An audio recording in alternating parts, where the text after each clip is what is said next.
సింహరాశి వారికి ఈ రాశి నుండి 6వ స్థానంలో రవి, కుజుడు, బుధుడు, శుక్రుడు, ఈ రాశిలో కేతువు, 7వ స్థానంలో రాహువు, 8వ స్థానంలో శనేశ్వరుడు, లాభస్థానంలో గురువు. తీసుకునే నిర్ణయం మంచిదైనప్పటికీ అవునో కాదో ఈ విధమైనటువంటి సందిగ్ధ స్థితి ఎక్కువగా ఉంటుంది.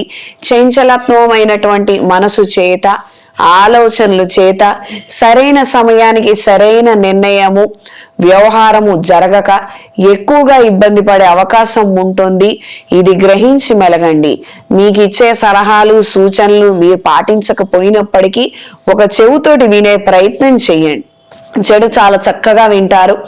ఇది కూడా కాస్త ఓపికతోటి వినండి. మంచి మాత్రం ఎక్కదు. మీరు పాటిస్తున్న విషయాల రీత్యా మీకు మంచి జరగటం లేదంటే మీరు వింటున్న మాటలు తప్పు, మీకు చెప్తున్న వాళ్ళు తప్పని కాదు, మీకు అవి వర్తించడం లేదన్న విషయాన్ని గ్రహించండి.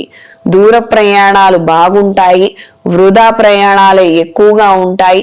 ఒక పని నిమిత్తం 2-3 సార్లు తిరగడము, అవతల వాళ్ళు లేకపోవడము, లేదా ఒకసారి మీరు ఇన్ టైంలో వెళ్ళలేకపోవడము, ఏదో ఒక విధంగా పనులు నిదానంగా జరుగుతాయి, కానీ పనులు జరుగుతాయి, మంచి పరిణామాలు ఏర్పడతాయి. వృధా పెట్టుబడులు చేశామన్న నిమిత్తం బాధపడే అవకాశం ఉంటుంది. క్రితం ఎవరైతే మోసగించి వెళ్ళిపోయారో వాళ్ళు మళ్ళీ తిరిగి మీ జీవితంలో రావటానికి విపరీత ప్రయత్నాలు చేసే అవకాశం ఉంటుంది. అప్రమత్తంగా ఉండండి. వెళ్ళిపోయిన వాళ్ళు స్వస్తి, ఎందుకన్నా వెళ్ళిపోనివ్వనండి, మంచే జరిగింది, దీనికి మీరు కట్టుబడి ఉండకపోతే మళ్ళీ అవమానం పాలవ్వడము, మళ్ళీ డిప్రెషన్ అవ్వడము, మళ్ళీ జీవితంలో కోలుకోలేనటువంటి దెబ్బల్ని తింటం తప్పించి తదుమా ఏమీ లేదు. వ్యాపారం కావచ్చు, సెల్ఫ్ ఎంప్లాయ్మెంట్లో ఉన్న వాళ్ళు కావచ్చు, అంటే ఒక సంస్థ నడుపుతున్నాం, ఏదో టైలరింగ్ వ్యాపారం చేస్తున్నాము, 20,000కు వచ్చే మిషన్ మీకు 10,000కి ఇస్తామన్నారు, క్రితం 10,000 ఇచ్చారు, వాళ్ళు అడ్రస్ లేకుండా వెళ్ళిపోయారు, అప్పుడేదో జరిగింది అక్క, మమ్మల్ని క్షమించండి, ఇప్పుడు మళ్ళీ ఒక 10,000 10కి 10 2 తీసుకొస్తా అంటే ఇప్పుడు మళ్ళీ నమ్మితే మీదే తప్పు. క్రితం ప్రేమించామన్నారు, 2-3 ఏళ్ళు కాలక్షేపం జరిగింది, పెళ్ళనగానే అడ్రస్ లేకుండా వెళ్ళిపోయారు, మళ్ళీ ఇప్పుడు కాదు మా వాళ్ళని ఒప్పించాను, ఈసారి పెళ్లి చేసుకుంటాను, నాకు కొంచెం టైం ఇవ్వంటే మళ్ళీ మోసం చేస్తున్నారనే అర్థము.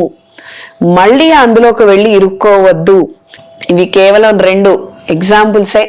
మీ సందర్భాలను బట్టి మీ జీవితంలో ఏం జరుగుతున్న దాన్ని బట్టి మీరు లెక్క కట్టుకొని తగు జాగ్రత్తలు తీసుకోండి.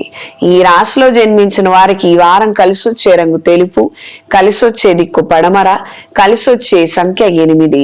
ప్రతిరోజు శనిగ్రహ స్తోత్ర పారాయణ చేయండి. దుర్గాదేవి అష్టోత్రాన్ని పఠించండి. ప్రత్యేకంగా మమ్మల్ని ఇలా మోసం చేస్తున్నారు, ఈ యొక్క బాధ నుంచి బయట పడలేకపోతున్నాము, ఎవరో ఒకళ్ళ తర్వాత ఒకళ్ళు ఏదో ఒక సందర్భంలో ఏదో ఒక విషయంలో మాకు అన్యాయం జరుగుతూనే ఉంది, ఈ యొక్క ట్రాప్స్ లో నుంచి మేము బయటికి రాలేకపోతున్నాం, ఆ సమయానికి వాళ్ళు మంచి వాళ్ళే, వాళ్ళ వల్ల మాకు మంచి జరుగుతుంది, నమ్మకస్తులే అన్నట్టుగా ఉంటుంది అని అనుకున్నవారు రాబోయే మహాశివరాత్రి రోజున అఘోర పాశుపత హోమాన్ని జరిపించండి. ఈ యొక్క నష్టం నుంచి బయటపడతారు, మంచి జరుగుతుంది. ప్రతిరోజు సూర్యగ్రహ స్తోత్రాన్ని పఠించండి.